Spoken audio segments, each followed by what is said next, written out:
안녕하세요. 오늘 저희 딥다이브에서는 여러분이 직접 골라주신 다료죠. 오리온 홀딩스의 배당주 가치 분석 보고서를 한번 깊게 파헤쳐 보겠습니다. 네, 안녕하세요. 이게 그냥 안정적인 배당주냐, 이걸 넘어서 소위 배당 성장주로서의 매력까지 있는 건지, 그 가능성을 좀 집중적으로 들여다볼까 합니다. 보고서 내용이 꽤 알차더라고요. 뭐 재무 상태부터 해서 미래 전략까지 다 담겨 있던데, 자, 그럼 바로 시작해볼까요? 네, 좋습니다. 우선 재무 상태부터 좀 보죠. 2024년 실적이 눈에 띄게 좋았네요. 매출, 영업이익, 순이익 다 늘었고 특히 그 영업활동 현금 흐름, 그러니까 실제 사업으로 벌어들인 돈이 2023년보다 확 늘었어요. 이게 왜 중요할까요? 네, 그게 단순히 장부상 이익이 느는 것보다 실제 현금이 잘 돌고 있다는 신호이기 때문에 특히 배당 여력 측면에서는 더 의미가 크다고 할 수 있습니다. 아, 그렇죠. 돈을 벌어야 배당도 줄 수 있으니까. 맞습니다. 그리고 더 인상적인 부분은 사실 부채 비율인데요.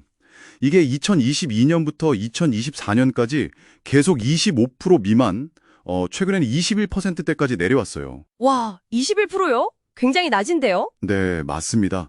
동종업계 평균이랑 비교해도 상당히 낮은 수준인데 그만큼 회사가 재무적으로 아주 탄탄하다.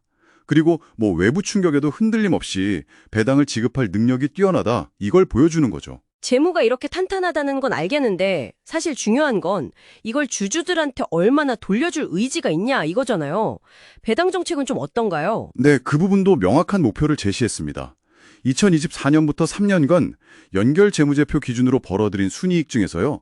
그 지배주주 몫의 20% 이상을 배당하겠다. 이렇게 약속을 했죠. 20% 이상네요. 그렇습니다. 그리고 주당 배당금, DPS라고 하죠. 이것도 2022년에 700원이었는데 2024년에는 800원으로 꾸준히 늘렸습니다. 아, 주당 배당금 DPS는 그 주식 한 주 가지고 있으면 받는 실제 배당 액수 맞죠? 네, 맞습니다. 그리고 그 배당 기준에 관련해서 정관, 그러니까 회사의 규칙 같은 걸 바꿨다는 내용도 있던데요. 그건 뭔가요? 네, 그게 투자자 입장에서는 정말 반가운 변화인데요. 이전에는 배당금이 얼마가 될지 모르는 상태에서 일단 배당받을 권리가 먼저 확정이 됐었어요. 아, 약간 깜깜이 배당. 그렇죠. 그런데 이제는 배당금을 먼저 딱 결정을 하고 그 다음에 배당받을 주주를 정하는 기준일을 잡을 수 있도록 바뀐 겁니다. 아, 훨씬 예측하기가 좋아졌네요. 네, 예측 가능성이 훨씬 높아진 거죠. 이런 움직임은 뭐랄까 소위 코리아 디스카운트라고 하잖아요. 한국 기업들이 좀 저평가받는 요인 중 하나로 지적되는 주주 환원 부족 문제.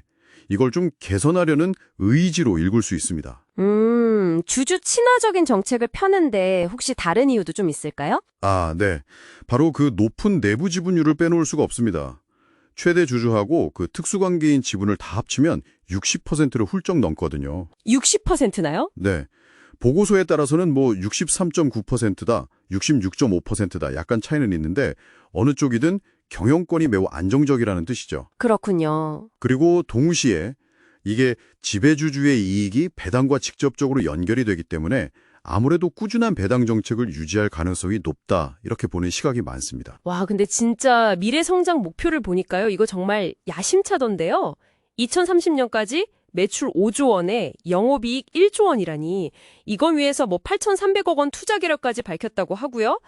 이 목표 좀 어떻게 봐야 할까요? 네, 그 목표 달성을 위해서 중국, 러시아, 베트남 같은 기존 해외 시장 확장이라든지 아니면 쇼박스나 리가켄바이오 같은 자회사들의 성장을 동력으로 삼겠다는 구상입니다. 쇼박스는 영화 쪽이고 리가켄바이오는 바이오 쪽이죠? 맞습니다. 다만 이 목표는 시장의 일반적인 예측보다는 훨씬 공격적인 건 사실입니다. 예를 들어 증권사 애널리스트들이 보통 2027년까지 연평균 한 6% 정도 순이익 성장을 전망하는데 회사 목표는 이보다 훨씬 높죠. 6%랑 비교하면 정말 차이가 크네요. 네. 그래서 바로 이 지점이 핵심 질문이 되는 겁니다. 과연 오리온 홀딩스가 이 야심찬 성장을 실제로 이뤄낼 수 있을까? 그리고 더 중요하게는 그 성장의 과실을 배당금 증가로 연결시킬 수 있을까? 이게 바로 말씀하신 배당 성장주가 되느냐 마느냐의 관건이라고 할 수 있겠습니다. 자, 그럼 정리를 한번 해볼까요?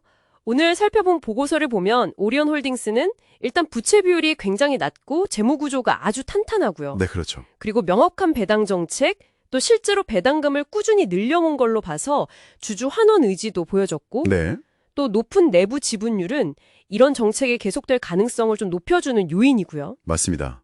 여기에 굉장히 야심찬 성장 계획까지 더해져서 안정적인 배당에 더해서 미래 성장 가능성까지 기대해 볼 수 있는 그런 배당 성장주의 그림을 그리고 있는 것 같다. 이렇게 요약할 수 있겠네요. 네, 전반적으로 긍정적인 요인들이 많아 보입니다.